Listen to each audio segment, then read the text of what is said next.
Livro do Jogador, Parte 1, Criando Personagens, Capítulo 3, Classes, Clérigo. Regras do D&D 5e. Uma produção RPG Next. Sejam bem-vindos a mais um Regras do D&D 5e. Eu sou o Rafael47 e nesse episódio irei apresentar o que o livro do jogador do RPG Dungeons & Dragons 5ª edição diz sobre a classe Clérigo, ou em inglês Cleric. Vamos ver o que este guerreiro, esse soldado divino tem de informação para você que quer jogar.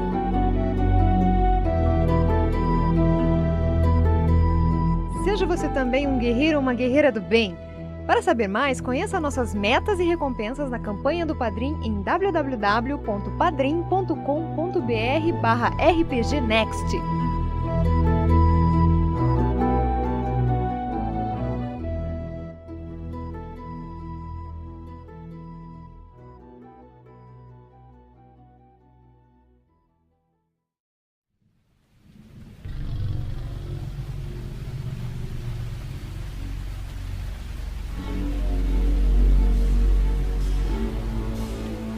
Os braços e olhos erguem-se na direção do sol e com uma prece em seus lábios, um elfo começa a brilhar com luz própria, que irradia para curar seus surrados companheiros em batalha.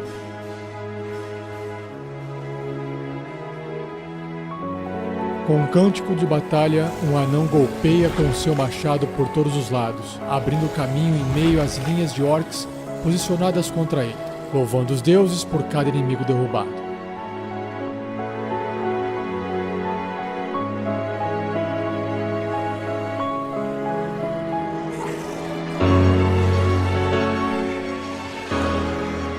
Invocando maldições contra as forças de mortos-vivos, um humano levanta seu símbolo sagrado enquanto a luz divina brilha ao seu redor, banindo as criaturas que há um momento atrás se amontoavam sobre seus companheiros.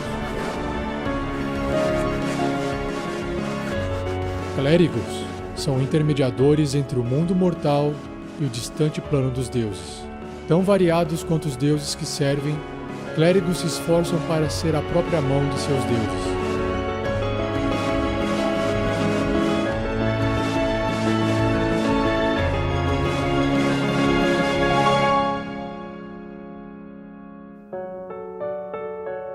Não é apenas um sacerdote comum, mas alguém cheio de poder divino.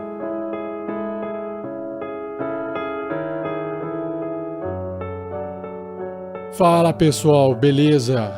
Então, dando continuidade na descrição das classes do livro do jogador, do D&D 5ª edição, na página 56 existe uma ilustração de um anão com barba ruiva, trançada, toda ajeitada e todo armadurado, segurando o que parece ser na mão um martelo de guerra de 2 mãos, ou quem sabe um machado, pois afinal está cortado a imagem.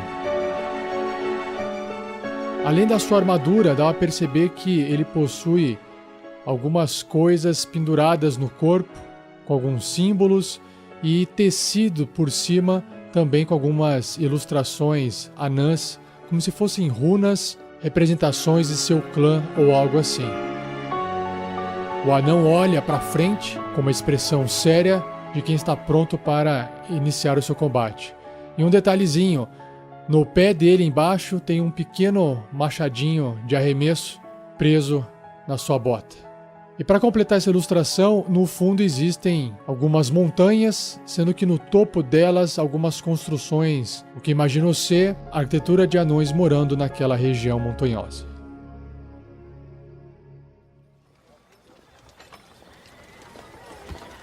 Bom, vamos lá. Hoje eu não vou levar vocês para dentro de uma taverna, igual eu fiz no episódio passado. Mas a gente vai fazer uma visita aqui nessa catedral, aonde se encontra um velho amigo meu, o Travok. Travok é um anão clérigo que vai explicar para vocês tudo sobre essa classe, pois ele também é um clérigo, claro.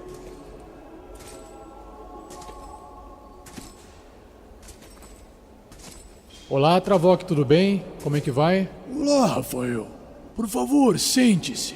Tenho bastante coisas para contar a você. Mas, Travok, você já sabe o motivo de eu ter vindo aqui falar com você? Mas é claro, digamos que eu abusei um pouco de meus truques mágicos divinos para tentar ler a sua mente e entender o que você veio fazer aqui hoje.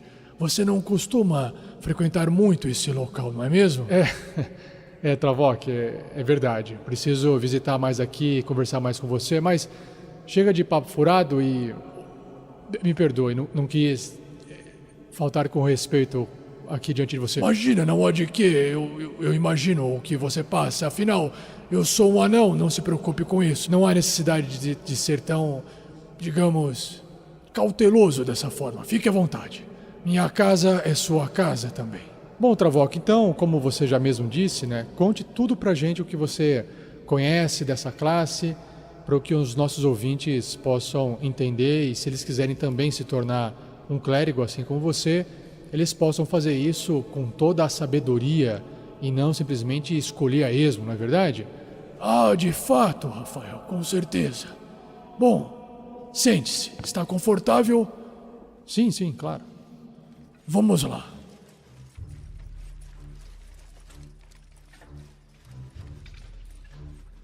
Se você quiser se tornar um clérigo algum dia, saiba que o que vai fazer parte da sua vida é a magia divina. Como o próprio nome sugere, é o poder dos deuses fluindo deles para este nosso mundo mortal. Nós, clérigos, somos os condutores desse poder, e a gente manifesta-o através de efeitos milagrosos, se é que assim as pessoas entendem melhor. Os deuses não conferem esse poder a qualquer um que o queira, mas apenas àqueles escolhidos para cumprir o seu chamado. Fazer o uso desse poder divino não envolve estudo ou treinamento. Um clérigo pode aprender ritos antigos e preces específicas, mas a habilidade de usar magias divinas depende de devoção e de uma intuição poderosa sobre os desejos da divindade. Nós, clérigos, combinamos o poder mágico de curar e inspirar os nossos aliados com magias que ferem e debilitam seus inimigos. Eles podem causar medo e pavor, espalhar pragas ou venenos e até lançar fogo divino para consumir seus inimigos. Para aqueles malfeitores que merecem uma massa na têmpora, o clérigo se utiliza de seu treinamento de combate para enfrentar seus inimigos corpo a corpo, auxiliado pelo poder divino. E é por isso, Rafael, que eu digo que um clérigo é ao mesmo tempo um curandeiro e um combatente. Oh, que legal, Travok. Isso parece ser o melhor dos dois mundos, não é? De fato, com certeza é.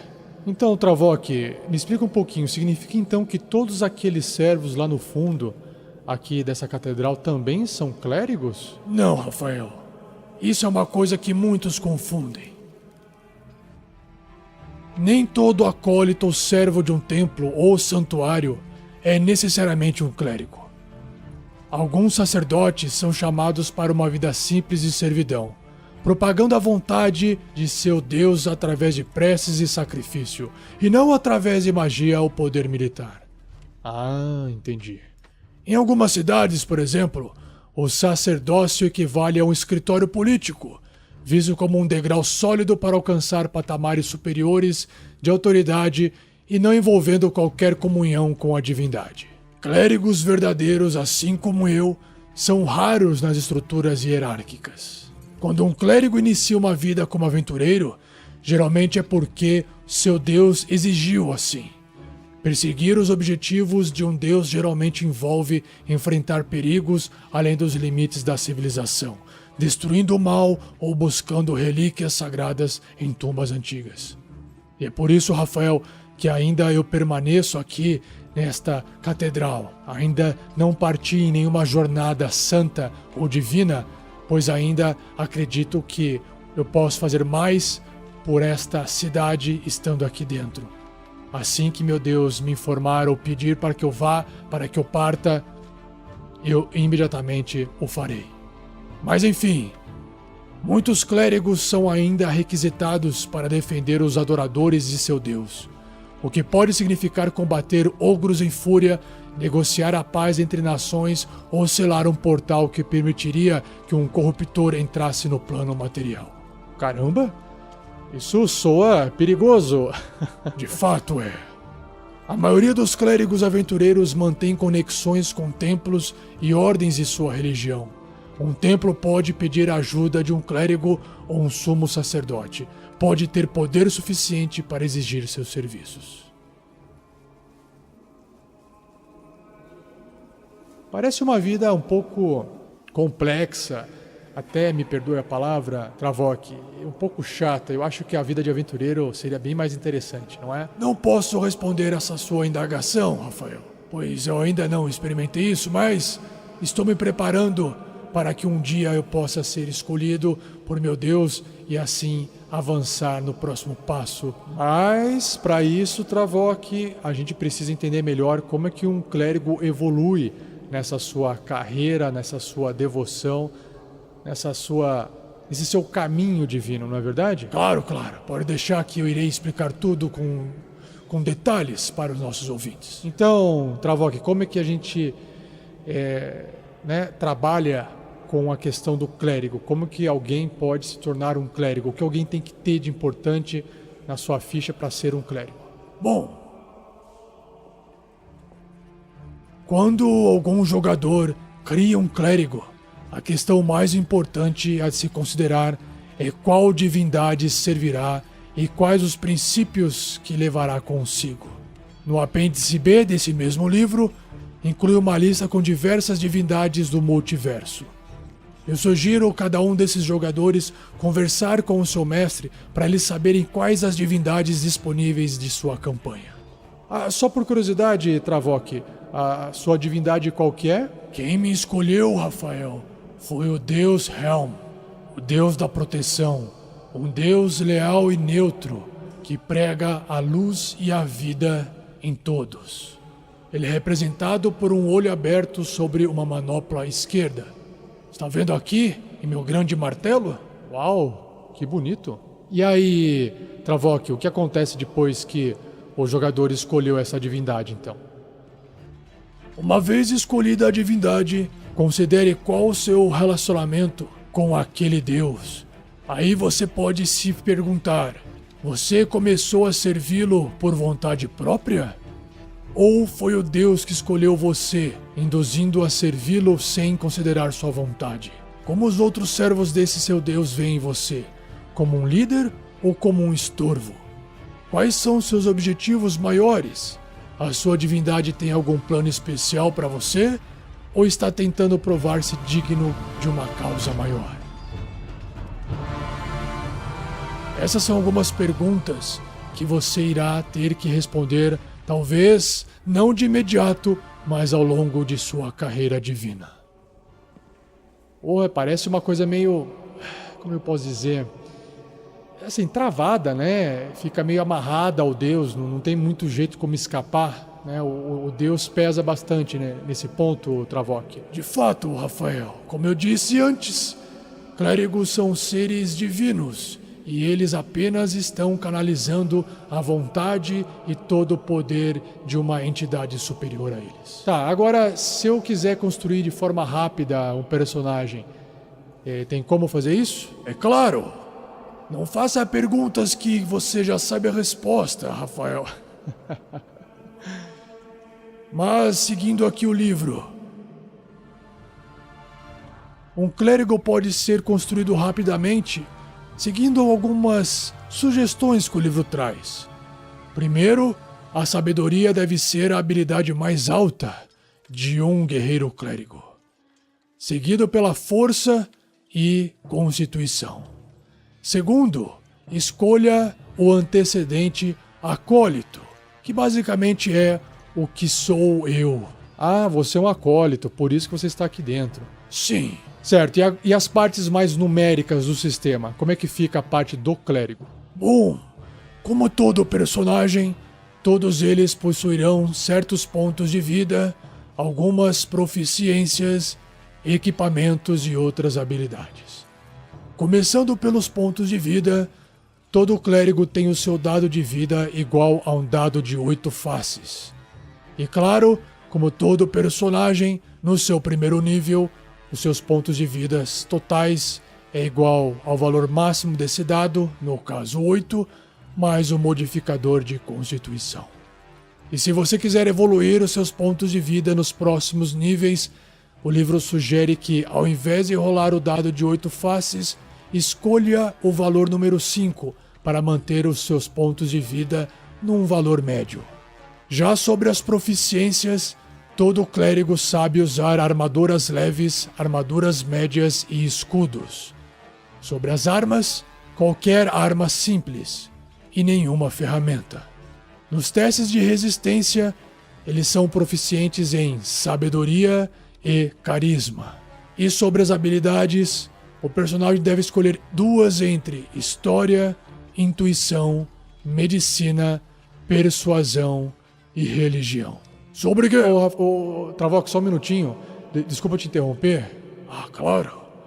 É que eu queria avisar aqui os ouvintes que a gente vai descrever melhor mais pra frente em episódios futuros o que significa cada arma, o que significa cada armadura, o que significa cada habilidade, né? O que história faz, o que intuição faz, etc. Então todas essas explicações virão em episódios futuros específicos, ok?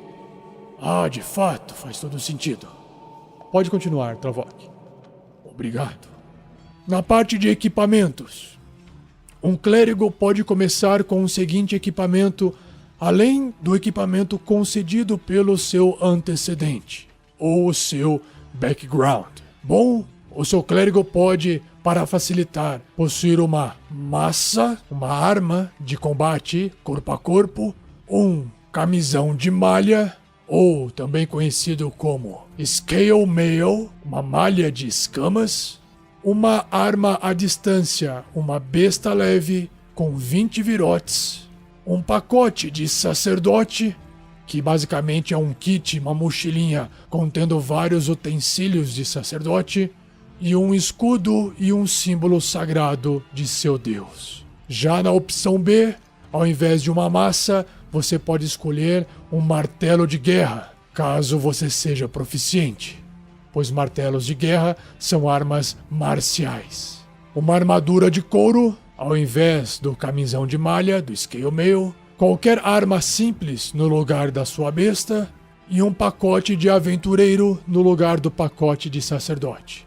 E claro, como sempre, o bom e velho escudo e o seu símbolo sagrado. É interessante, Travok, que me parece que se o personagem começa com uma arma mais eficaz para combate, ele também possui uma armadura que concede menos proteção, né? E até o fato de não possuir uma arma à distância faz com que o jogador escolha uma arma simples, que pode acabar sendo uma outra arma de corpo a corpo, né? É assim, me parece que o foco para quem se torna aventureiro logo de cara é muito mais a arma que porta em mãos do que a armadura que veste.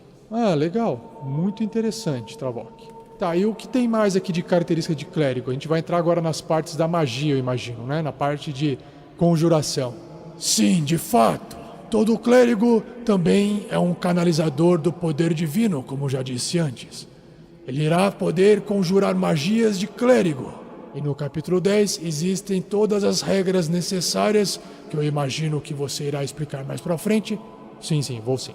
E no capítulo 11, a lista com a descrição de todas as magias de clérigo e de outras classes também. Que eu também vou explicar mais pra frente. Bom, todo clérigo conhece 3 truques. Truques também são conhecidos como cantrips, que são as magias de nível 0.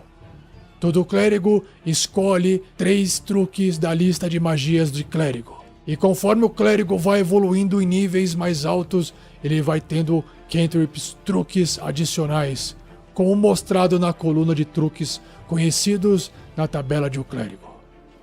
Então vamos dar uma olhadinha aqui, Travok, rapidinho, ó. Na tabela do clérigo, no nível 1, está marcando que ele tem 3 truques conhecidos. No nível 4 ele salta para 4 truques. No nível 10 para 5 truques e permanece com 5 truques até o final de sua carreira no nível 20. E Travok, como é que funciona as magias, né? Como é que um clérigo lida com as magias de nível 1 e mais alto?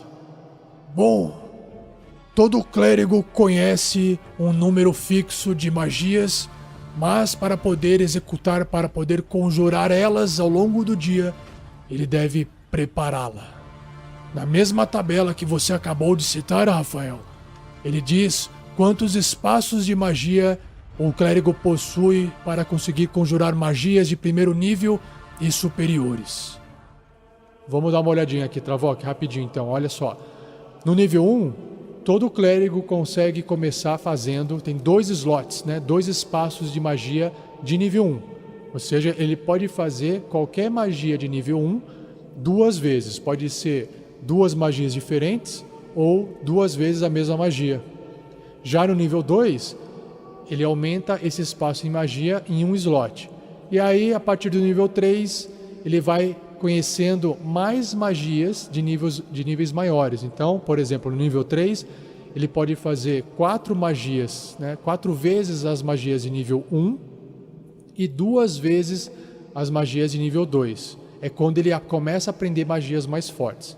E isso vai aumentando ao longo da carreira também. E como é que faz então para fazer essas magias, para conjurar essas magias? Explica mais aí, Travok. Para um clérigo conjurar uma dessas magias, ele precisa gastar um espaço, um slot do nível da magia, ou, se ele quiser, ele pode gastar um slot de nível superior.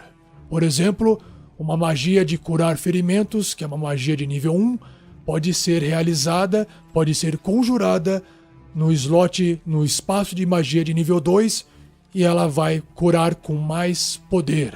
Bom, todo clérigo recupera todos os espaços gastos quando ele termina um descanso longo, assim como as outras classes. E a preparação dessas magias, como é que funciona, Travok? Todo clérigo prepara a lista de magias disponíveis, selecionando-as da lista de magias de clérigo.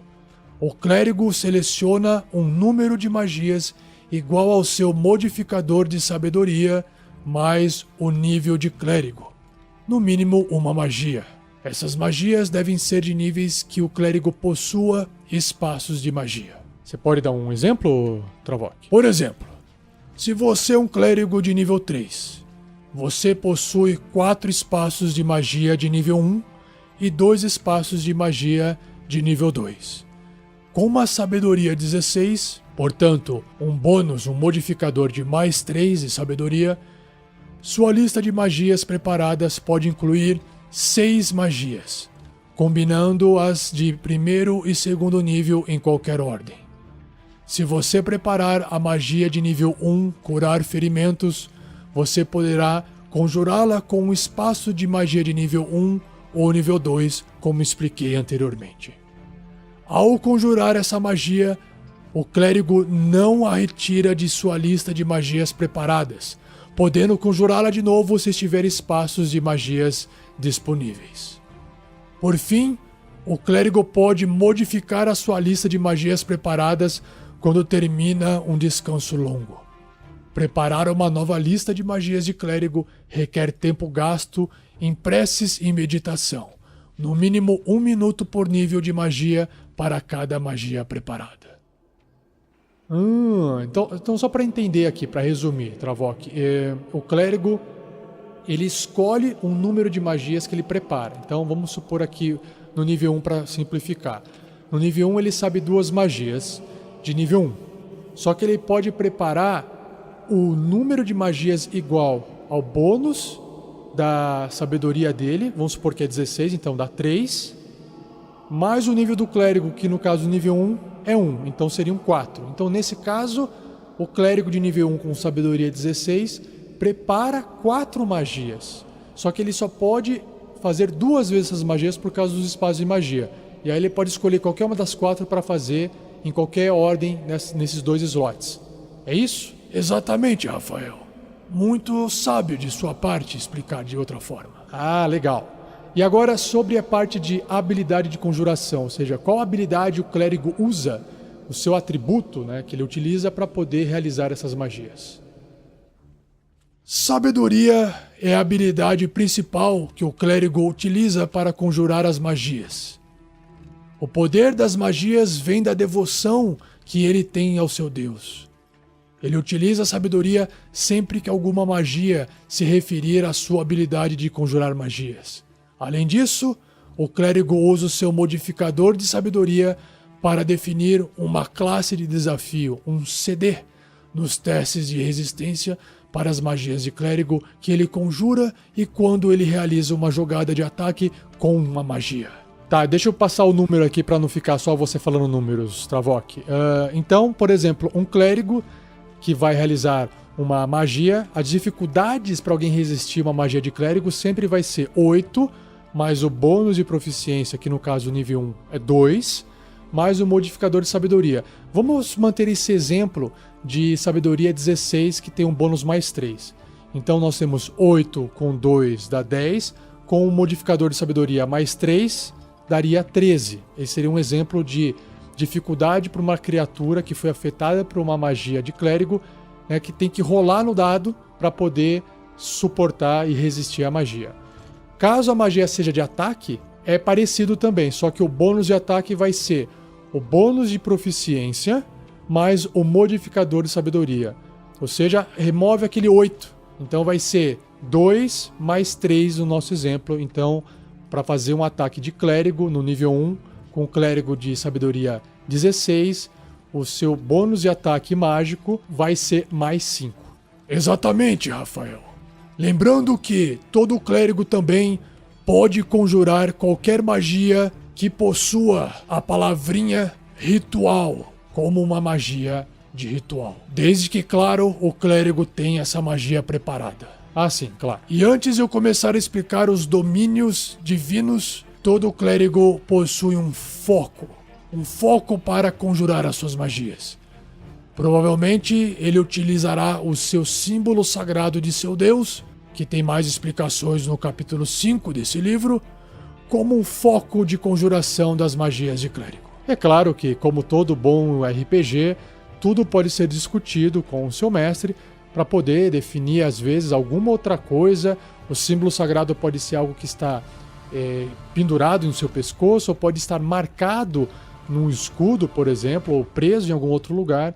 E até pode ser algum outro tipo de foco, caso você entre em um acordo com o seu mestre, para que fique interessante ou se adapte à história que vocês querem contar. Perspicaz de sua parte mais uma vez, Rafael. E, Travok, você comentou sobre os domínios divinos.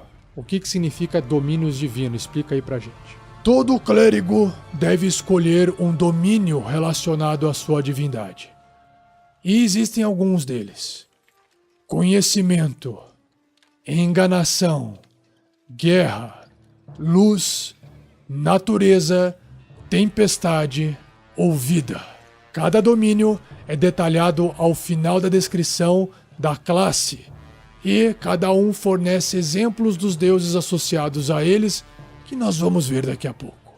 Essa escolha é realizada no primeiro nível do clérigo, Rafael, e ela irá conceder magias de domínio e outras características.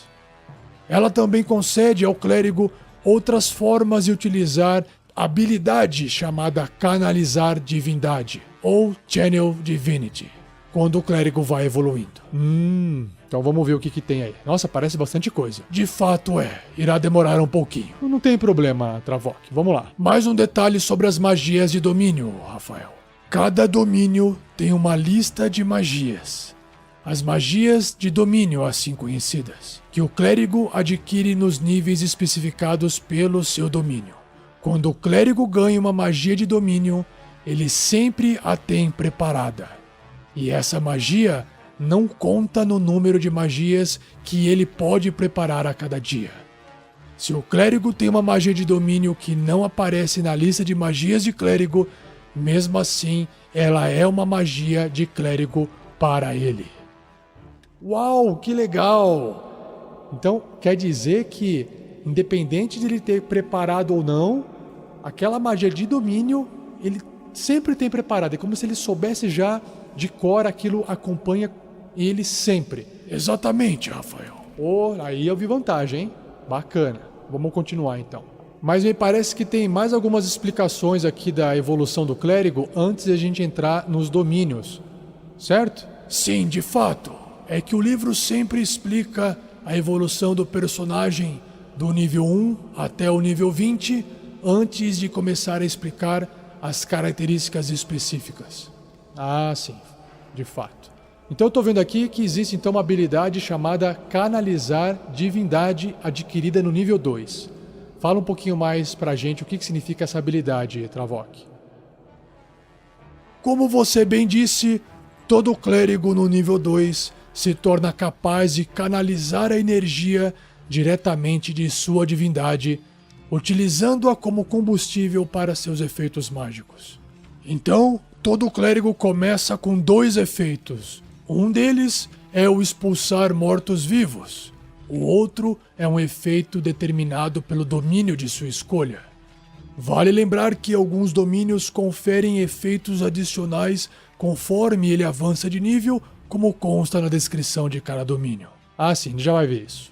Quando o clérigo usar o seu Canalizar Divindade, o seu Channel Divinity, ele escolhe qual efeito ele quer criar. Ele precisa terminar um descanso curto ou longo para usar essa característica novamente. Alguns efeitos requerem teste de resistência. Quando o clérigo usar um desses efeitos que exige um teste de resistência, a classe de dificuldade é igual à classe de dificuldade das magias de clérigo. E a partir do 6º nível, ele poderá canalizar divindade 2 vezes entre descansos e a partir do 18º nível, 3 vezes. E ele sempre irá recuperar o uso dessas habilidades quando ele terminar um descanso curto ou longo. Certo, então no nível 1 você pode fazer isso 1 vez, no nível 2 você pode fazer isso 2 vezes e no nível 18 você pode fazer 3 vezes. E você vai ter sempre, pelo menos aqui no começo, 2 opções. O expulsar mortos-vivos e um outro determinado pelo domínio. Exatamente.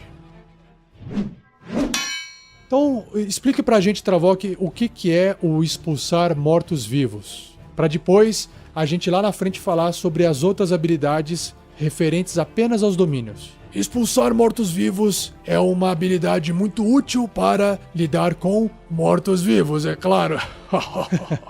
Quando o clérigo usa uma ação, ele, por exemplo, levanta o seu símbolo sagrado e murmura uma prece repreendendo os mortos-vivos. Cada morto-vivo que puder ver ou ouvir o clérigo em um raio de 9 metros ou 6 quadradinhos a partir dele, deverá fazer um teste de resistência de sabedoria. Se o morto-vivo falhar, ele irá ser expulso por 1 minuto ou até sofrer um dano. E o que significa ser expulso? Uma criatura expulsa deve usar o seu turno para fugir da melhor forma possível e de forma alguma poderá aproximar-se de mais de 9 metros do clérigo por vontade própria.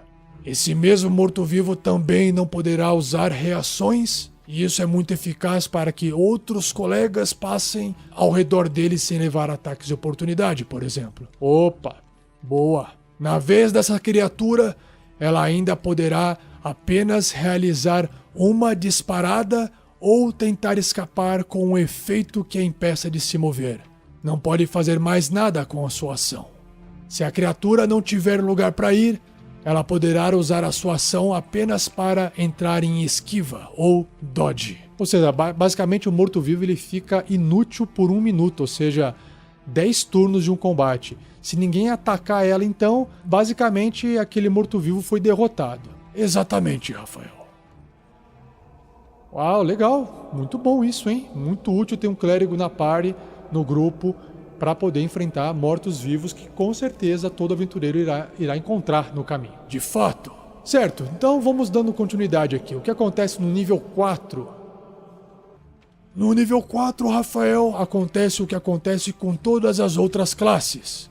Nesse caso, como estamos falando do clérigo, o clérigo ao atingir o 4º nível, e novamente no 8º, no 12º e no 16º e no 19º nível, ele poderá aumentar um valor de habilidade à escolha dele em 2 pontos, ou poderá escolher 2 valores de habilidade e aumentar apenas 1 ponto. Como padrão, nenhum personagem pode elevar um valor de habilidade ou atributo acima de 20 pontos com essa característica.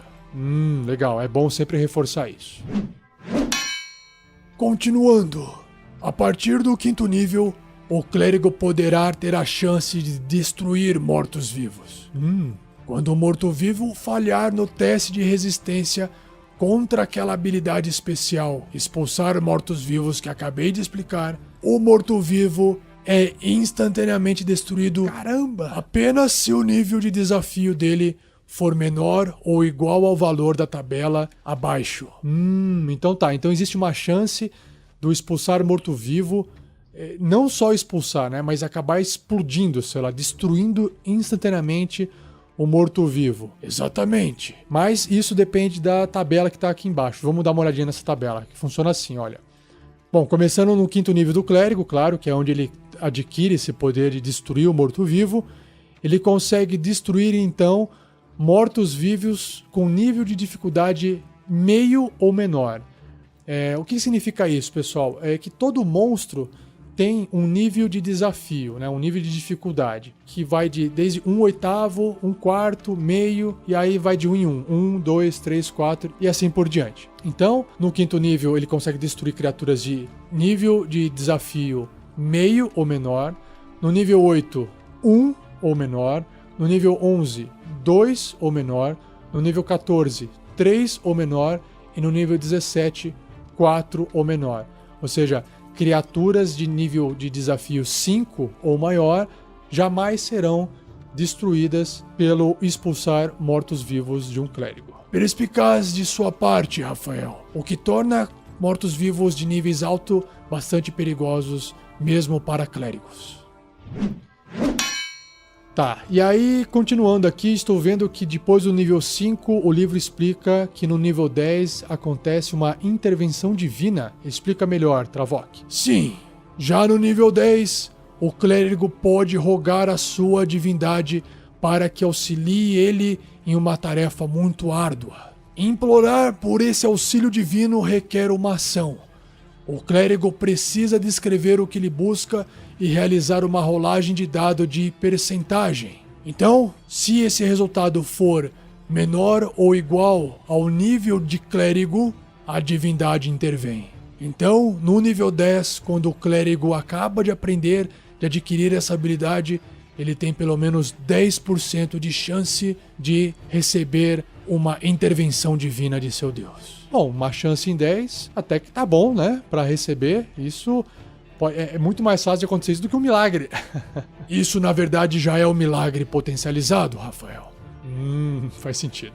E o que acontece quando o Deus intervém? Apesar de ser um efeito divino, existe um Deus maior por trás de tudo isso, conhecido como Mestre, o Mestre do jogo. Quem irá escolher a natureza da intervenção é o Mestre. E claro que o efeito de qualquer magia de clérigo ou magia de domínio seria apropriado como resultado dessa intervenção. Então pode ser uma cura, pode ser algum outro efeito que vá auxiliar o pedido desse personagem.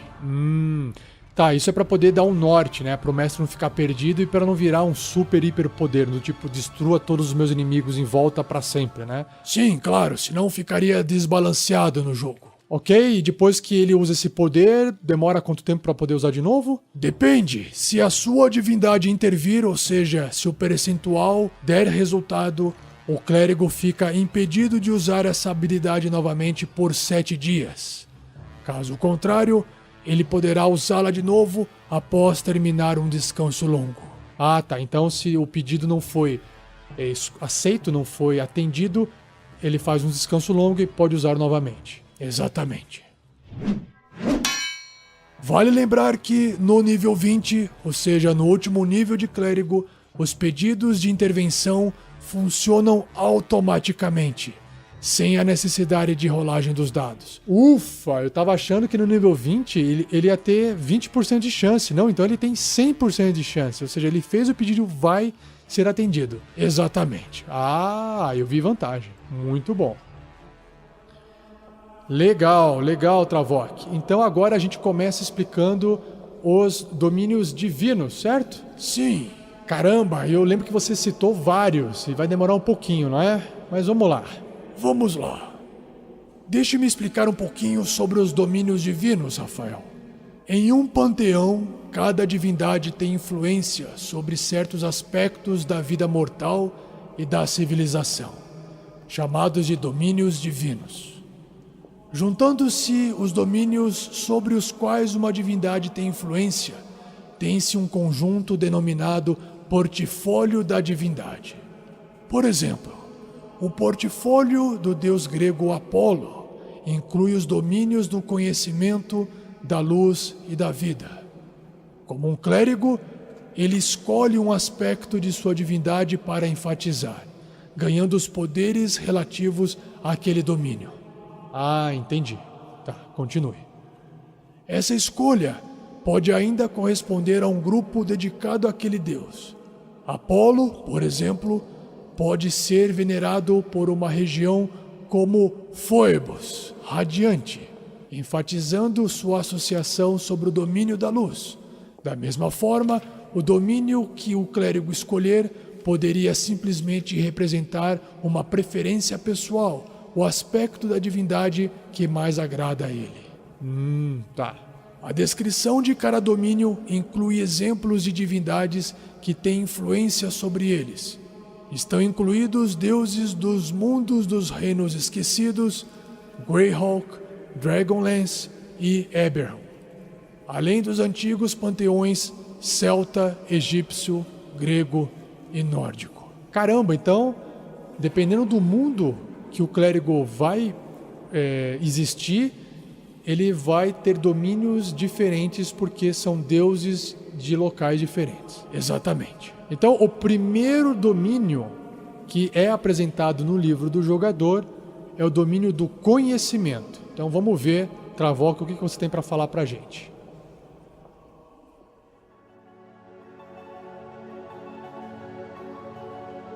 Primeiramente, vamos conhecer quais são os deuses desse domínio, como por exemplo, Ogma, Bacob, Gilean, Aureon, Thoth. Todos eles valorizam o estudo e compreensão acima de tudo. Alguns ensinam que o conhecimento deve ser coletado e partilhado em bibliotecas de universidades ou promovem o conhecimento prático do artesanato ou da invenção. Algumas divindades escondem conhecimentos e os mantêm em segredo para si mesmos. E outros prometem a seus seguidores que eles ganharão poderes tremendos se desvendarem os segredos do multiverso.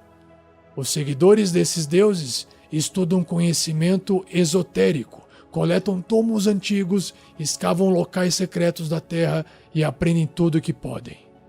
Alguns deuses do conhecimento que promovem a prática de ofícios e criação incluem deuses da forja como Gondi, Heorx, Onatar, Moradin, Hefesto e Goibniu. Caramba, quanto nome de Deus maluco no meio misturado. Então, para aquele clérigo que escolheu ter esse domínio do conhecimento, algumas magias na tabela apresentada no livro são, no primeiro nível, comando e identificação. No terceiro nível, augúrio e sugestão. No quinto, dificultar detecção e falar com os mortos. No sétimo, olho arcano e confusão. E no nono, conhecimento lendário e vidência. Ah, entendi. Então, só para exemplificar, no primeiro nível, comando e identificação. Identificar, né? Identify e command. Se essas magias não fazem parte da lista de magias de clérigo, não importa, agora elas são magias de clérigo. Exatamente. E tem mais alguma coisa esse domínio? É claro, ele tem várias coisas e evolui conforme o clérigo também evolui. Então fala aí, Travok, vamos lá. Bênçãos do conhecimento. No primeiro nível, o clérigo aprende 2 idiomas, à escolha dele. É claro, pelo próprio nome do domínio de conhecimento nada mais justo. É de fato. Ele também escolhe se tornar proficiente em 2 perícias, em 2 habilidades, à escolha dele, entre as seguintes: arcanismo, história, natureza ou religião.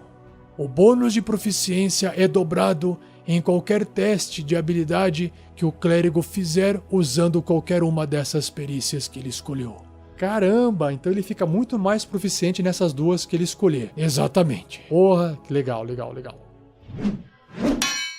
No segundo nível, o poder de canalizar divindade tem mais uma opção, que é o conhecimento das eras. O clérigo pode usar esse seu poder de canalizar divindade para beber da fonte divina do conhecimento. Como uma ação, ele escolhe uma perícia ou ferramenta, e por 10 minutos ele terá proficiência com uma perícia ou ferramenta escolhida. É como se ele de repente aprendesse aquela habilidade ou aquela ferramenta sem nunca ter estudado antes, porque quem está passando esse conhecimento para ele é o seu Deus. Caramba, é bem útil isso, né? Ele se torna um clérigo multifuncional. Sim. Vamos continuar aqui. No nível 6, o poder de canalizar divindade recebe mais uma opção, que é a de ler pensamentos. O clérigo pode então utilizar o seu canalizar divindade para ler a mente de uma criatura. O clérigo escolhe uma criatura que ele pode ver e que esteja até 18 metros dele, ou 12 quadradinhos. Essa criatura deve então realizar um teste de resistência de sabedoria, e se ela for bem sucedida no teste, o clérigo não poderá usar essa característica contra ela novamente até terminar um descanso longo. No entanto, se a criatura falhar no teste, o clérigo poderá ler seus pensamentos superficiais, aqueles mais atuais, aqueles que refletem suas emoções e no que ele está pensando constantemente. Claro, se essa criatura estiver até 18 metros do clérigo. Esse efeito dura por 1 minuto. Caramba, ficar lendo a mente dele. Eu fico imaginando que essa criatura não precisa ser um monstro, né? Pode ser simplesmente ele tá diante de um político ou de uma outra pessoa que está tentando contar uma história para os aventureiros e ele tá lá lendo a mente da criatura. Exatamente, muito útil, não? Nossa, extremamente útil. Durante esse tempo, vale lembrar que o clérigo pode usar a sua ação para terminar o efeito e conjurar a magia sugestão ou suggestion na criatura sem gastar um espaço de magia. O alvo falha automaticamente no teste de resistência contra essa magia nesse caso. Caramba, então o clérigo vai estar lendo a magia e ainda vai poder sugerir alguma coisa como se estivesse quase que comandando aquela criatura. Exatamente, Rafael. Extremamente perigoso uma habilidade dessas estar na mão de clérigos malignos. Nossa, eu não tinha pensado nisso. Que massa. E o que mais tem nesse domínio do conhecimento, Travok? A partir do nível 8, o clérigo tem a conjuração poderosa. Ele adiciona o seu modificador de sabedoria no dano causado por qualquer truque, ou seja, qualquer magia de nível 0, qualquer cantrip de clérigo. Ah, olha só. Porque assim, até onde eu sei, todos os cantrips que causam dano, eles não possuem nenhum tipo de bônus. Rola o dado e é isso, né? Nesse caso aqui, ele vai passar a aplicar o seu modificador de sabedoria no dano causado. Ou seja, sei lá, se rola um D8 de dano, agora vai rolar um D8 mais 3. Exatamente. Ah, legal. Faz todo sentido o nome.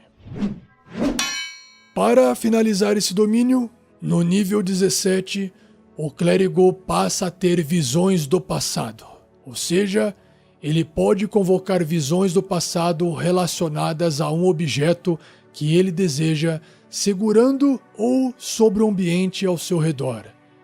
O clérigo gasta pelo menos 1 minuto meditando e rezando, então recebe oníricos vislumbrantes turvos dos eventos recentes. Ele pode meditar dessa maneira por um número de minutos igual ao valor de sabedoria e deve manter a concentração durante esse tempo, como se ele estivesse conjurando uma magia. Quando o clérigo usa essa habilidade, ele não pode usá-la novamente até terminar um descanso curto ou longo. Só para entender aqui, Travok, então, vamos supor, no nível 17, certo? Ele vai ter, vai lá, suponha que ele tem uma sabedoria 20 já. Então ele tem 20 minutos para poder ficar meditando dessa forma, desde que ele pelo menos gaste 1 minuto. Certo. E aí ele, segurando um objeto ou estando no ambiente, ele vai ter tipo glimpses, visões, tipo meio como se fosse sonho para ele tentar entender o que aconteceu recentemente ou com aquele objeto ou na região que ele estava. Exatamente. Mas tem como exemplificar o que seria ler esse objeto ou ler esse local? Seguramente, Rafael. Por exemplo, fazer a leitura do objeto envolve, primeiramente, segurar um objeto enquanto ele medita. O clérigo pode então ter visões do dono anterior do objeto. Depois de meditar por 1 minuto, ele descobre como o antigo dono adquiriu e perdeu o objeto, assim como o evento recente mais significativo envolvendo esse objeto e o seu dono. Se o objeto foi portado por outra criatura num passado recente, por exemplo, dentro de um número de dias igual ao valor de sabedoria do clérigo, o clérigo pode gastar 1 minuto adicional para cada dono para descobrir as mesmas informações sobre essas criaturas. Legal, tá bom, deu para entender bem. E sobre o local? À medida que o clérigo medita, ele tem visões dos eventos recentes nas suas vizinhanças próximas. Por exemplo, uma sala, rua, túnel, clareira, algo similar de até 15 metros cúbicos. É um volume. Sim. Ele pode voltar no passado num número de dias igual ao valor de sabedoria.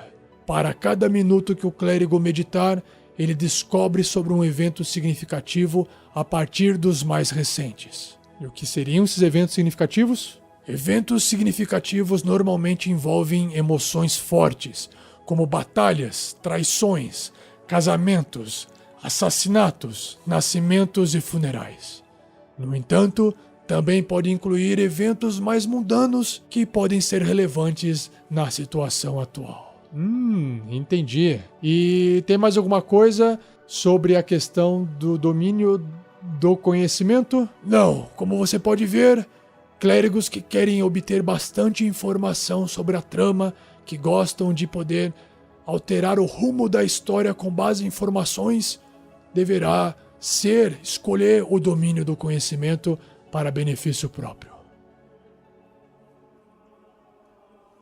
E Travok, então, quais são os próximos domínios que você vai explicar pra gente? Eu ainda tenho que explicar o domínio da vida, o domínio da luz, o domínio da natureza, o domínio da tempestade, o domínio da trapaça e o domínio da guerra. Caraca, quantos domínios! Eu tinha esquecido que era um monte.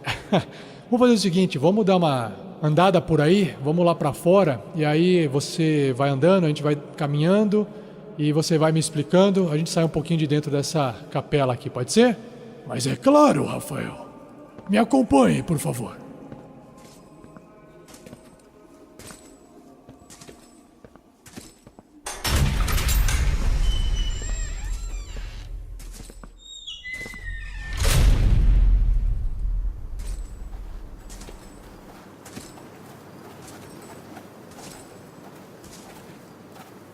Ufa!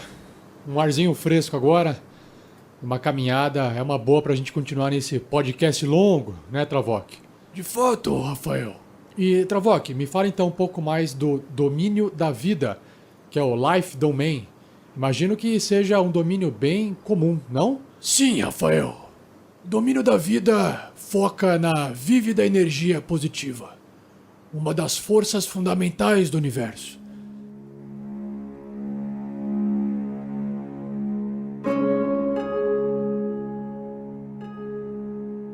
Ela que sustenta toda a vida.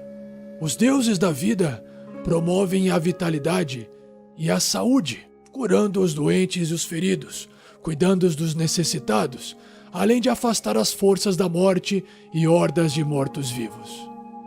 Quase toda divindade não maligna pode alegar influência sobre esse domínio.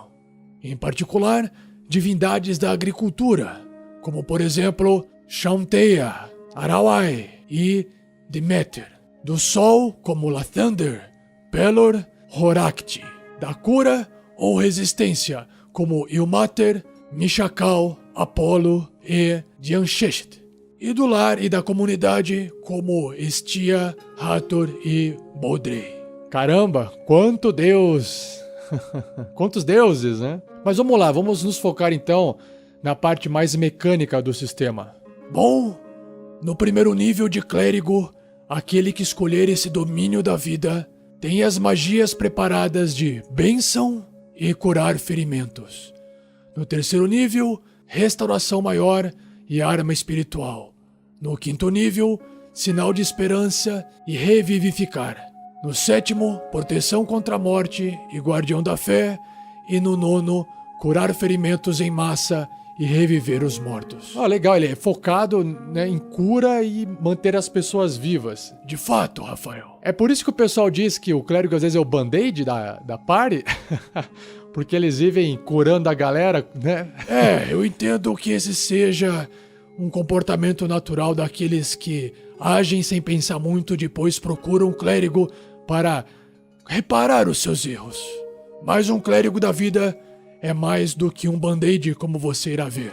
Então, comente aí sobre as proficiências, as habilidades que ele vai ganhando com o passar dos níveis dentro desse domínio. Bom, no primeiro nível, todo clérigo ganha a proficiência em armaduras pesadas, o que significa que ele pode usar agora a maior proteção que uma armadura pode conceder a um aventureiro.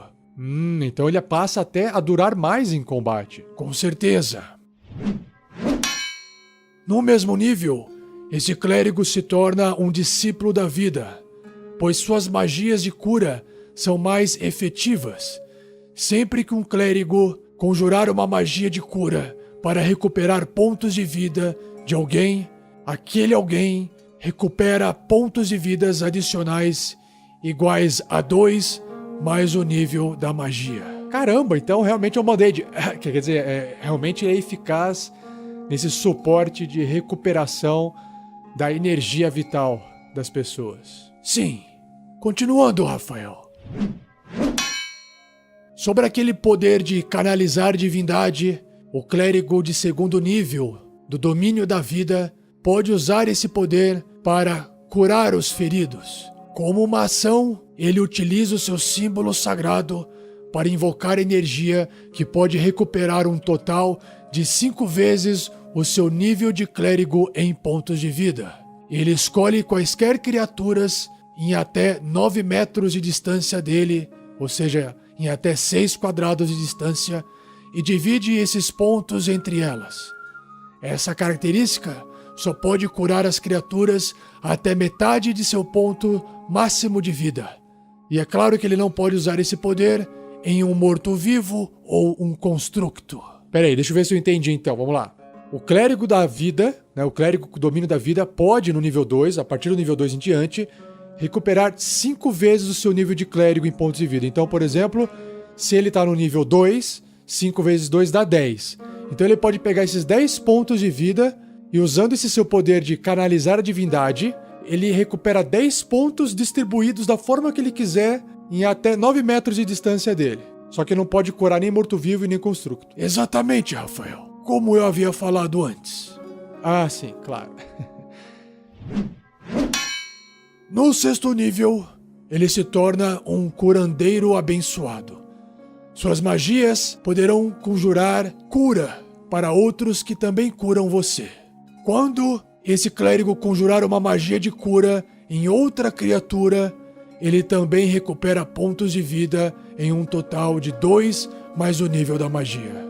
Uau, que legal! Ele acaba se autocurando enquanto ele cura os outros. Uau, virou uma caixa de primeiros socorros.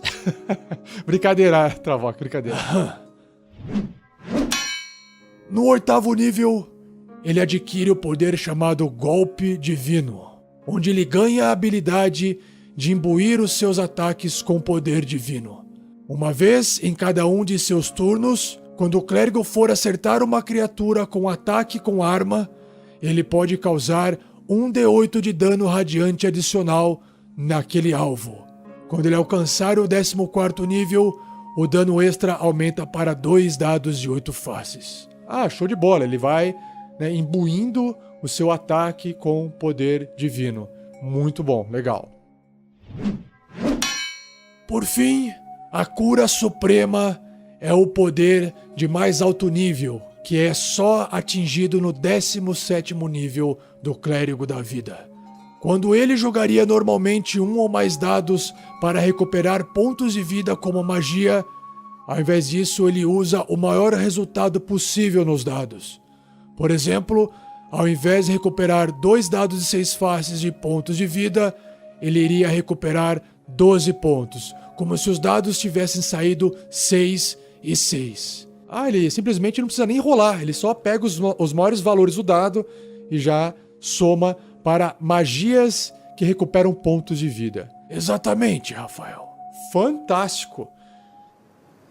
Clérigo Domínio da Vida. Tá aí anotado para você que está nos ouvindo. Vamos continuar. Qual que é o próximo da lista, então? O Domínio da Luz. Light Domain. Por favor, Travok, continue.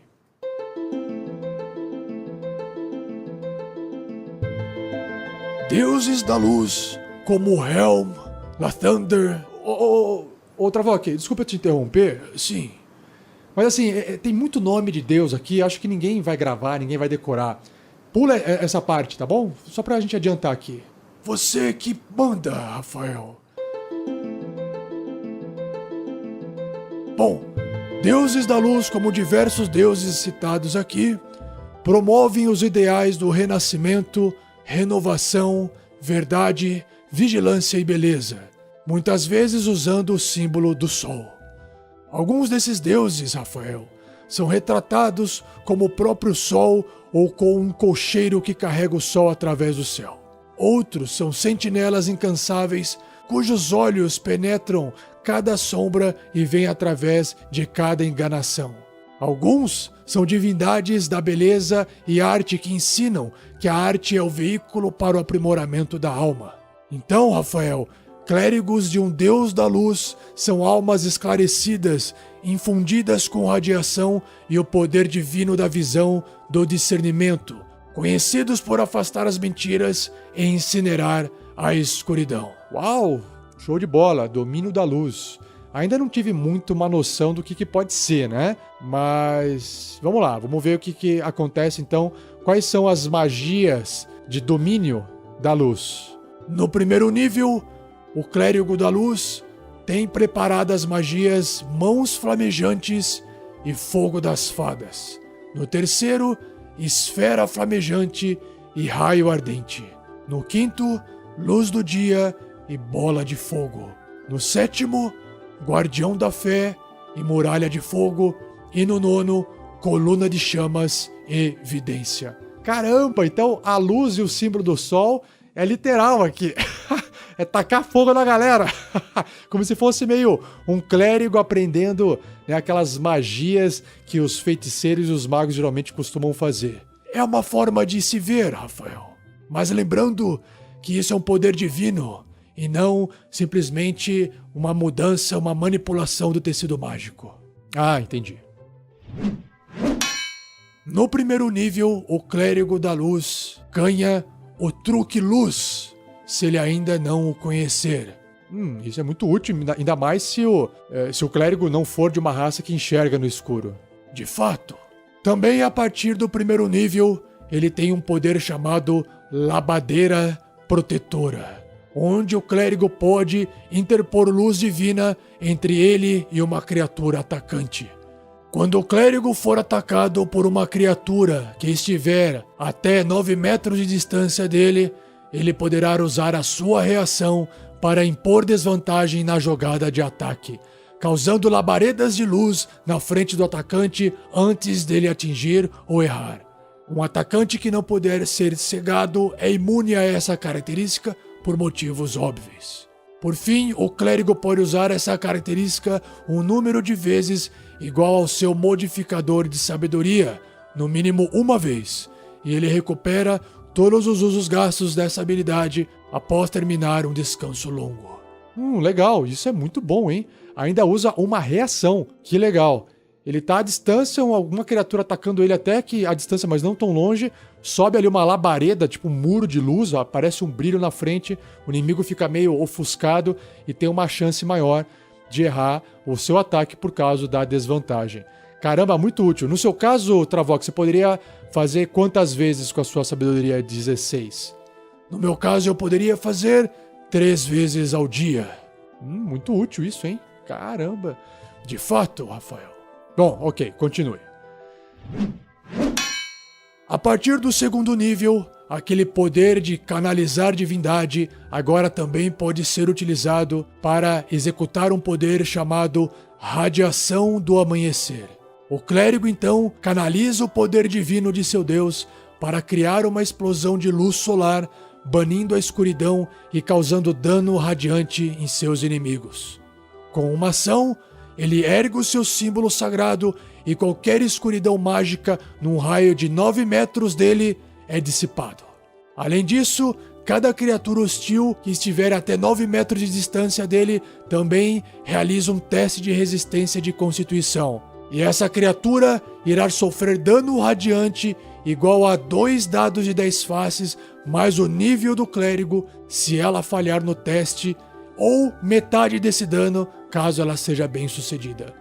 Ou seja, essa criatura vai pelo menos perder metade do dano, não importa qual seja o resultado. Ou seja, vai levar porrada. Exatamente, Rafael. E lembrando, uma criatura que tenha cobertura total contra esse clérigo não é afetada. Tá, porque realmente é um raio, né, do amanhecer, um raio de luz, um raio de sol, que não pode ter nada bloqueando o caminho dela. Que fantástico. Realmente. E a labareda aprimorada, o que significa? Tô adorando esses nomes, é só nome com base em fogo, luz.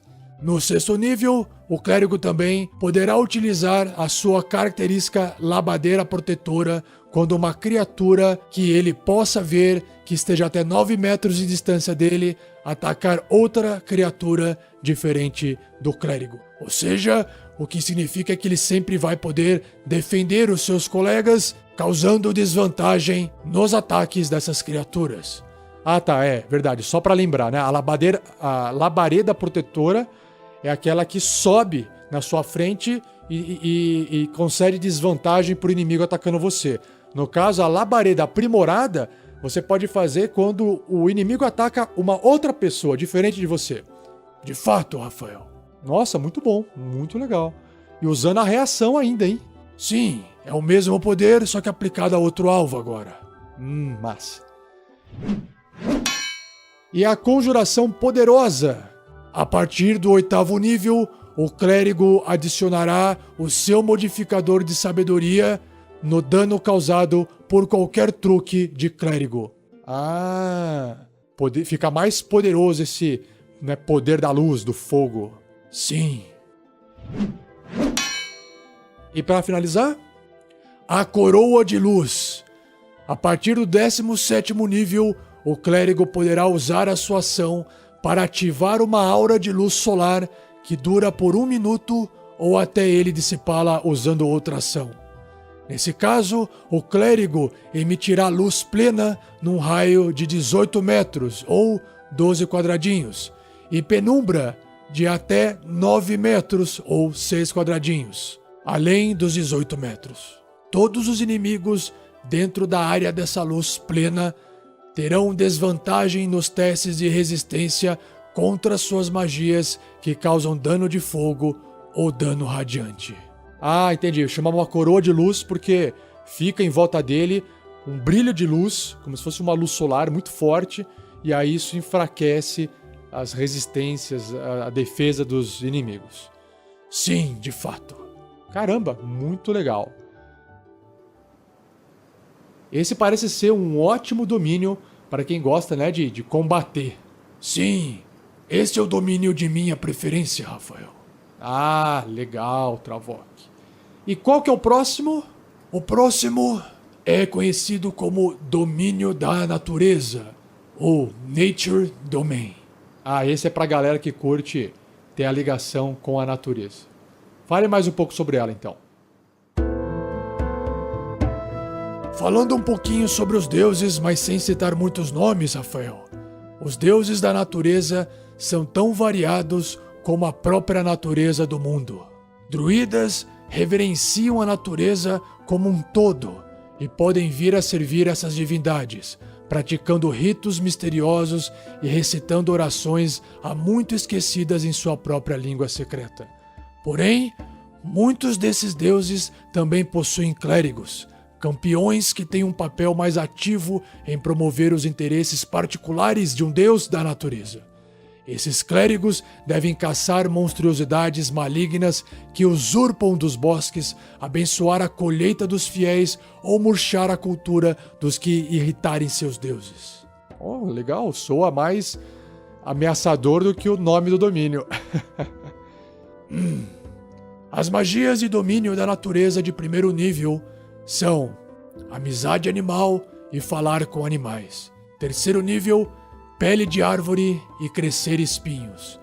Quinto nível, ampliar plantas e muralha de vento. Sétimo nível, dominar besta e vinha esmagadora. E nono nível, praga de insetos e caminhar em árvores. Ah, interessante, é uma mescla de coisas que dão um contato com a natureza, com usar a natureza a seu favor para poder causar dano ou se proteger. Certamente, Rafael. E o que acontece então no primeiro nível? Vamos lá. No primeiro nível, o clérigo do domínio da natureza é um acólito da natureza. Ele pode aprender um truque de druida à escolha que ele desejar. Também, ele ganha proficiência em uma das seguintes perícias: adestrar animais, natureza ou sobrevivência. É para aquele jogador que gostaria de ter um clérigo, mas também quer ter um contato com os poderes de druida. Faz sentido isso, Travok? Total sentido, Rafael. Também no primeiro nível, ele tem uma proficiência adicional. Ele adquire também proficiência com armaduras pesadas, da mesma forma que o clérigo da vida. Legal. Bacana. Isso é muito útil. E sobre o poder de canalizar divindade, eu tô vendo aqui que tem o nome enfeitiçar animais e plantas. Vamos ver o que é. Então, a partir do segundo nível, o clérigo poderá usar o seu canalizar divindade para enfeitiçar animais e plantas. Isso o nome já diz, né? Com uma ação, o clérigo erguerá seu símbolo sagrado e invocará o nome de um deus. Cada besta ou criatura planta que puder ver o clérigo num raio de até 9 metros de distância dele deve realizar um teste de resistência de sabedoria. Se a criatura falhar, ela estará enfeitiçada pelo clérigo durante 1 minuto ou até sofrer dano. Enquanto estiver enfeitiçada pelo clérigo, a criatura será amistosa a ele e às criaturas que ele designar. Caramba, então, quando a gente tava jogando aquela aventura da A Mina Perdida de Phandelver, bem no começo tinha lá uns lobos, e esses lobos estavam, extremamente agressivos contra os personagens. Então o clérigo aqui da natureza poderia enfeitiçar os animais e mantê-los calminhos. Com certeza, Rafael, muito perspicaz de sua parte. Caramba, isso é muito útil. De fato. Ok, continuando. No sexto nível, o clérigo poderá amortecer os elementos. Ou seja, quando ele ou uma criatura que estiver até 9 metros de distância dele sofrer dano de ácido, frio, fogo, elétrico ou trovão, ele poderá usar a sua reação para conceder resistência à criatura contra aquele tipo de dano. Uau, entendi. Ele faz com que os danos elementais sejam reduzidos pela metade, que é isso que é a resistência. Exatamente, Rafael. Oh, muito útil também. Legal, continuando. No oitavo nível, ele terá o poder chamado Golpe Divino. Esse título já não foi citado antes? De fato, é o mesmo poder do domínio da luz. Faz exatamente a mesma coisa. Imbui os seus ataques de arma com poder divino, com dano radiante adicional. Ah, legal. É o mesmo poder, então a gente continua aqui. E para finalizar, eu reparei aqui no livro que tem o Senhor da Natureza. O que significa? A partir do 17º nível, o clérigo ganhará a habilidade de comandar animais e criaturas plantas. Enquanto a criatura estiver enfeitiçada pela característica enfeitiçar animais e plantas que eu já citei, o clérigo poderá usar uma ação bônus no seu turno para dizer verbalmente o que cada uma dessas criaturas devem fazer no próximo turno delas. Ou seja, pera aí, você simplesmente comanda o lobo ou aquele bichinho planta, que eu esqueci o nome agora, a, sei lá, ataque aquele zumbi pra mim. Exatamente, é um controle total da natureza, Rafael. Caramba, que massa! Só que é só o 17º nível em diante, demora bastante pra chegar lá. Sim, de fato, mas é muito poderoso. Uau, achei massa. Que legal. E qual que é o próximo domínio? Na ordem alfabética? Domínio da Tempestade, ou Tempest Domain. Opa, esse aí parece agressivo, hein?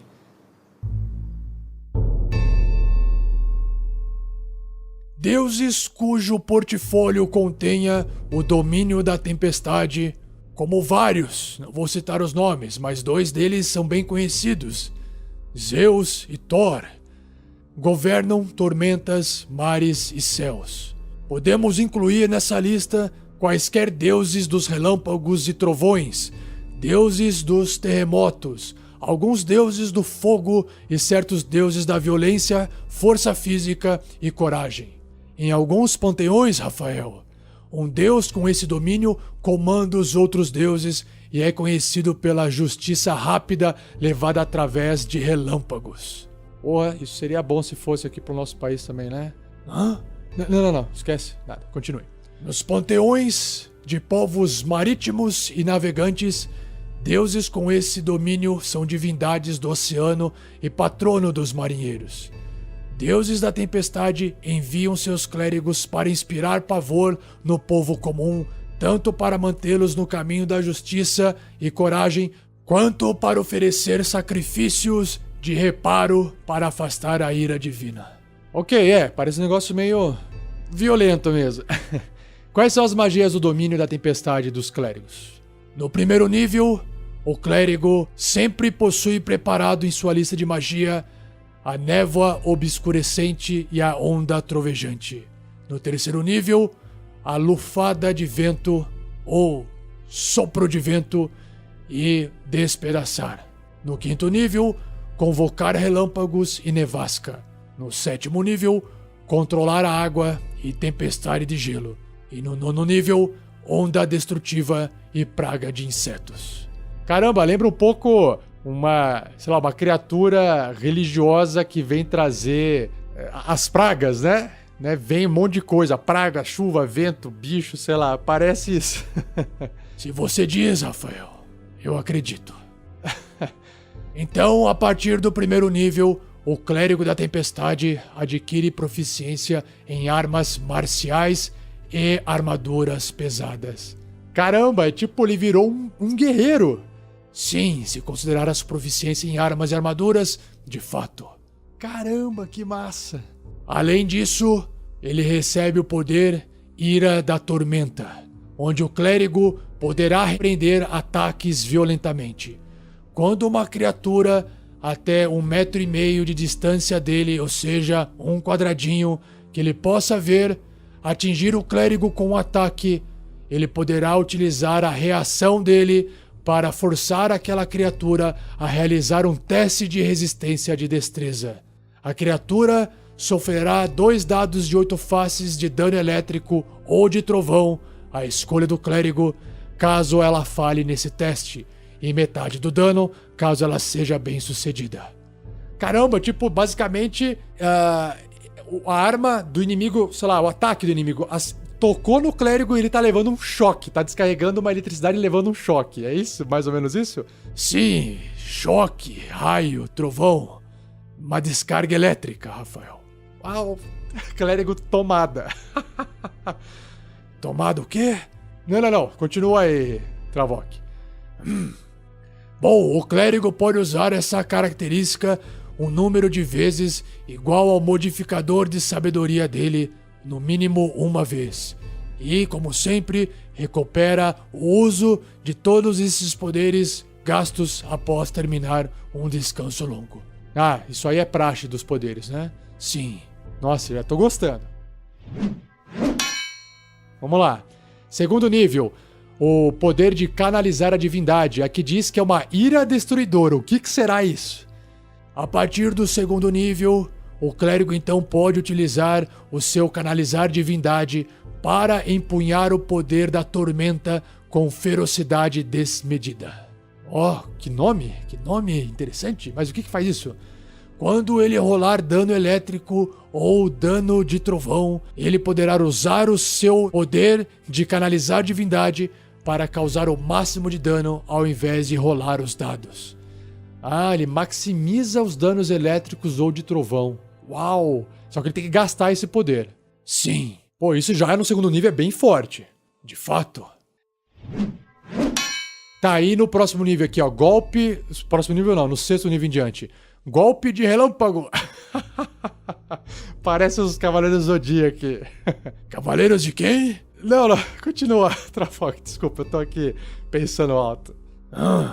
No sexto nível, quando o clérigo causar dano elétrico a uma criatura grande ou menor, ele também poderá empurrá-la para 3 metros de distância dele. Ah, isso pode ser útil pra mim. Sim, pode ter várias possibilidades, depende da criatividade do jogador. Ah, claro, verdade. No nível 8, também existe o golpe divino. Você lembra o que é o golpe divino, Rafael? Ah, é aquele que se ele vai imbuir as armas com poder divino, e aí se ele acertar uma criatura com um ataque de arma, ele vai causar um dado de 8 de dano radiante adicional, e aí em níveis maiores, acho que o 14º nível mais, o dano dobra, né? Vai pra 2d8 a mais radiante. Muito perspicaz de sua parte, Rafael, mas eu vi que você estava espiando no livro. É, mas faz parte, né? Bom, e a partir do 17º nível, o clérigo da tempestade se torna um filho da tormenta, onde ele adquire deslocamento de voo igual ao deslocamento dele de caminhada, contanto que ele não esteja no subterrâneo ou em local fechado. Caramba, ele pode voar pelo mesmo tanto que ele se desloca caminhando. Ele sai voando, só que ele não pode estar dentro de um lugar fechado, ou seja, é como se ele tivesse que estar em contato com o ar, a área externa para poder voar. Caraca, que fantástico! Sim, de fato. Maravilha! Fantástico também o clérigo do domínio da tempestade. E o próximo aqui da lista, em ordem alfabética, no inglês, que é o penúltimo. É o domínio da trapaça, ou Trickery Domain. Isso aqui deve ser uma parada mais de ladino, será? Vamos ver.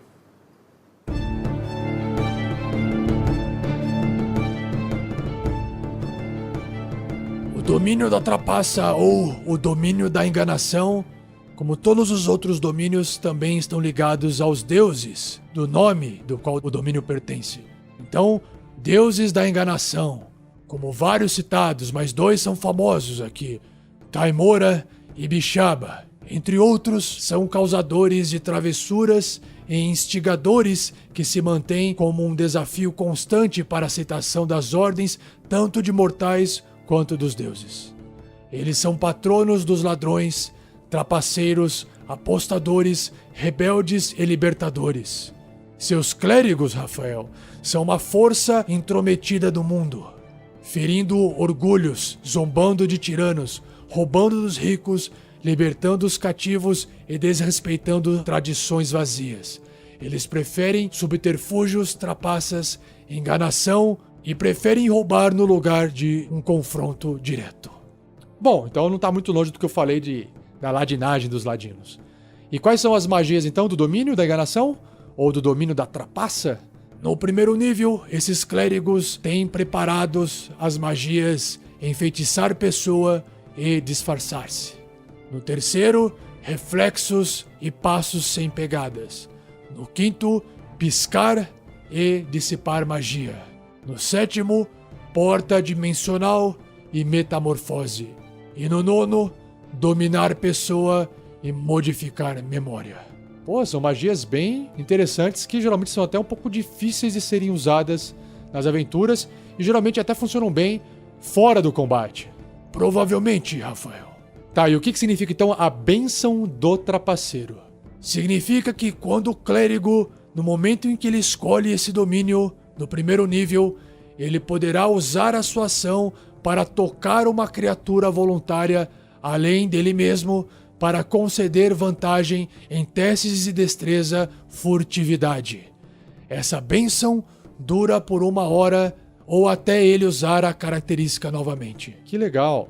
Teste de destreza, furtividade, ou seja, vai ajudar alguém a ter vantagem nesses testes para poder ser mais furtivo, incluindo ele. Ou seja, vem comigo, vamos lá na frente, vamos ser furtivo lá na frente e vamos tentar ver o que está acontecendo sem ninguém nos perceber.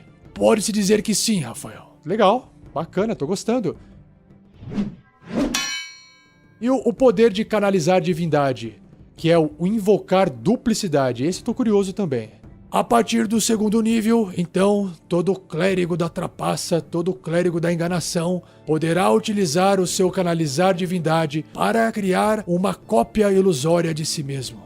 Com uma ação, ele então criará uma ilusão perfeita de si mesmo que irá durar por 1 minuto ou até ele perder a concentração. Da mesma forma que se ele estivesse se concentrando em uma magia. Ah, sim. Essa parte de concentração a gente também explica mais pra frente, que tem regra de concentração pra magia no capítulo de magia. Continue, Travok. Essa ilusão aparece em um espaço desocupado que o clérigo possa ver em até 9 metros de distância dele. Com uma ação bônus, no turno do clérigo, ele poderá mover a ilusão até outros 9 metros para um espaço que o clérigo possa ver, mas ela deve permanecer em até 36 metros de distância do clérigo. Não pode ir muito distante. Acho que senão seria muito apelativo pra magia, ainda mais no nível 2. Cara, mas eu tô imaginando aqui o clérigo criando essa cópia e comandando essa cópia com uma ação bônus enquanto ele faz outras coisas. Que massa. Pela duração desse poder, o clérigo poderá conjurar magias como se ele estivesse no espaço ocupado pela ilusão, mas ele deverá usar os seus próprios sentidos. Além disso, quando ambos, o clérigo e a sua ilusão, estiverem a 1,5 metro de uma criatura que possa ver a ilusão, o clérigo também terá vantagem nas jogadas de ataque contra essa criatura, devido à distração causada no alvo pela ilusão. Caramba, que massa! Além de você poder usar a ilusão para fazer magia a partir dela, ela ainda traz vantagem nas jogadas de ataque porque o cara tá vendo ali 2 criaturas, né? Que massa! Claro que você tem que estar ali do lado da criatura, as 2 juntas, né? Atrapalhando a criatura. Sim. Uau, que massa! Achei muito legal. Continuando aqui, então no 6º nível eu tô vendo aqui no livro que o canalizar divindade tem mais uma utilização, que é o manto de sombras. Exatamente, Rafael. Nesse caso, o clérigo poderá usar o seu poder de canalizar divindade para desaparecer. Como assim? Com uma ação, ele se torna invisível até o final do próximo turno dele. E claro que ele também se tornará visível caso o clérigo ataque ou faça uma magia. Cara, isso é muito poderoso. Simplesmente, se tornar invisível pode ser uma decisão estratégica muito forte, por mais que dure apenas ali 6 segundos. Ou, né, até o próximo turno é mais ou menos 6 segundos num combate, ou se for fora de um combate, é o tempo médio que ele fica invisível. Mas pode ser muito útil. Com certeza, Rafael. E tô vendo aqui que temos lá de novo o golpe divino no 8º nível, que é aquele golpe de colocar energia, né, divina nas armas para causar dano radiante adicional. Vamos passar esse aqui. Sim. Pulando então para o 17º nível em diante, o clérigo aprende o poder de duplicidade aprimorada. Caramba, eu tô até vendo aqui que agora ele vai fazer novas cópias, será? O clérigo então poderá criar até 4 cópias dele. Ah, sabia! Ao invés de uma, usando a habilidade Invocar Duplicidade. Com uma ação bônus, no turno do clérigo, ele poderá mover quantas cópias dele ele quiser até 9 metros e até, no máximo, 36 metros de distância. Que massa! Imagina ele controlando 4 cópias e com ele sendo 5 cópias. Pô, que legal. De fato, curioso no mínimo. Uau, que massa! Vamos então agora pro último domínio, que é o domínio da guerra, ou War Domain, né? Letra W.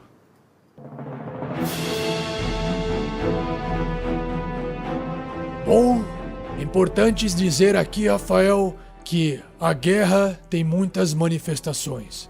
Ela pode tornar pessoas comuns em heróis. Ela pode ser desprezadora e horripilante, com atos de crueldade e covardia, obscurecendo momentos de bravura e coragem. Em ambos os casos, os deuses da guerra zelam pelos guerreiros e os recompensam pelos seus grandes feitos. Os clérigos de tais deuses se sobressaem em batalha, inspirando os outros a lutar o bom combate ou oferecendo atos de violência como suas orações. Caramba! Entre os deuses da guerra estão inclusos vários campeões da honra e bravura, e deuses da conquista e da dominação. Vale lembrar, Rafael, que alguns outros deuses da guerra tomam uma postura mais neutra, promovendo a guerra em todas as suas manifestações e apoiando os guerreiros em quaisquer circunstâncias. Me parece que tem um clérigo, né, um domínio, desculpe, que tenta meio que emular algumas outras classes. Mas depois a gente fala mais isso no final.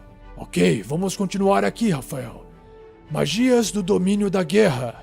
No primeiro nível, todo clérigo da guerra terá preparado o auxílio divino e o escudo da fé.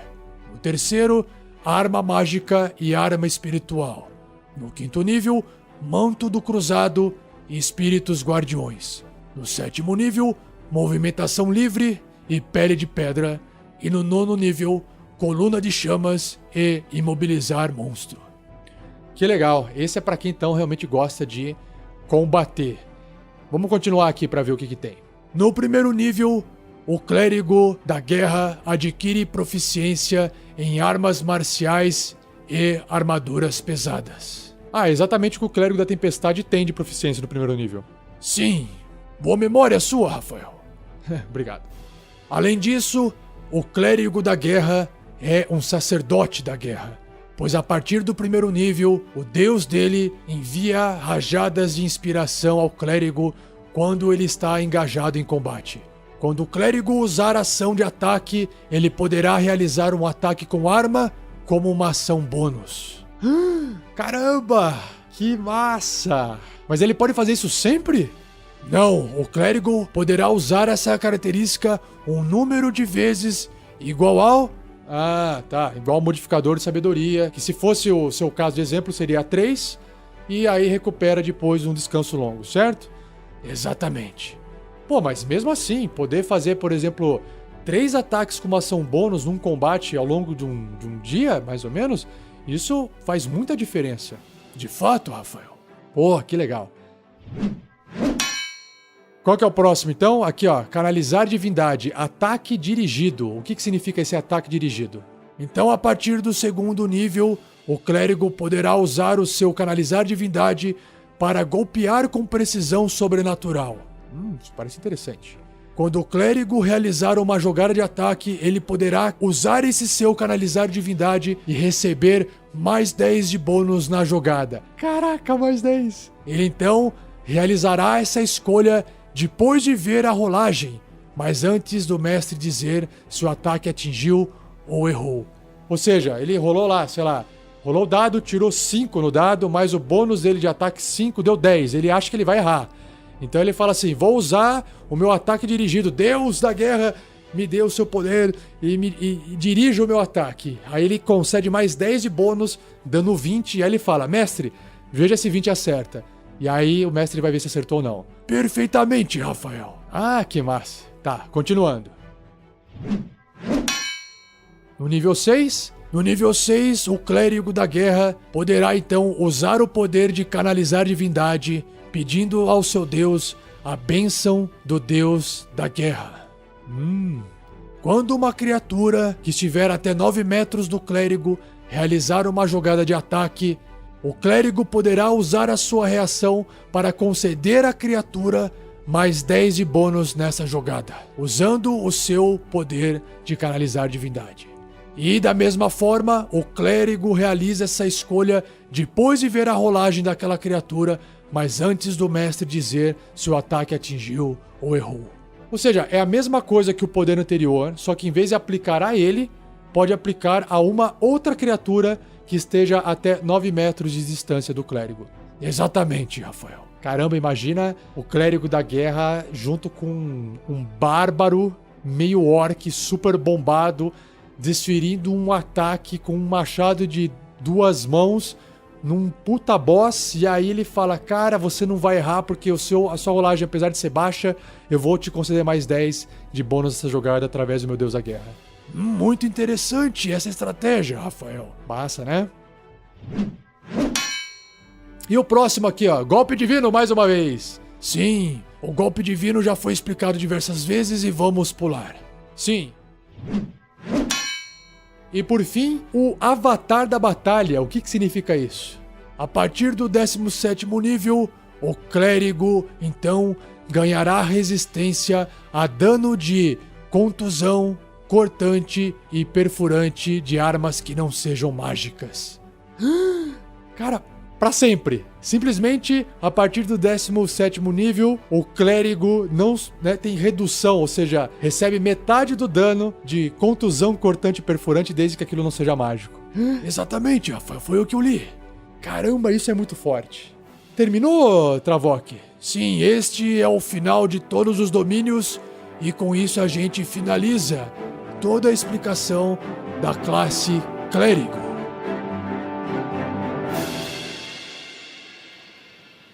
Uau! Travok, cara, eu vou dispensar aqui você para não te segurar mais. Muito obrigado pela sua participação e pelo seu esclarecimento aqui dessa classe para todos os nossos ouvintes.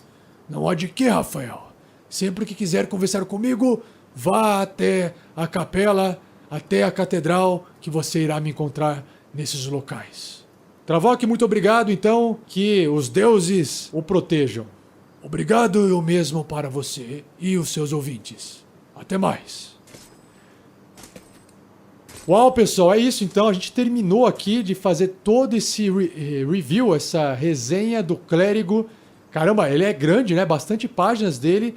E realmente o que eu queria comentar com vocês aqui para finalizar é que eu percebi que, né, os domínios ajudam a vocês criarem personagens que ainda são clérigos, mas com uma puxada para as outras classes. Então, por exemplo, o clérigo da tempestade, o clérigo da luz, o clérigo da vida, eles têm uma pegada mais mágica, né? E aí o clérigo da guerra tem uma pegada de guerreiro, completamente de guerreiro. Já o da natureza é uma pegada de druida. Então você pode... e o clérigo da trapaça, da enganação, tem a pegada mais focada, né, no ladino. Então, imagina uma party, um grupo, que tem um clérigo de cada domínio compondo aqueles papéis. Seria interessante, no mínimo interessante, de poder ver uma party de, sei lá, clérigos de vários domínios com raças diferentes. Então, um clérigo anão da guerra, um clérigo halfling do domínio da enganação, um clérigo Dragonborn da tempestade. Pô, seria muito interessante ver uma party assim. Acho que seria bem legal. Bom, mas esse episódio está super longo, espero que vocês tenham gostado.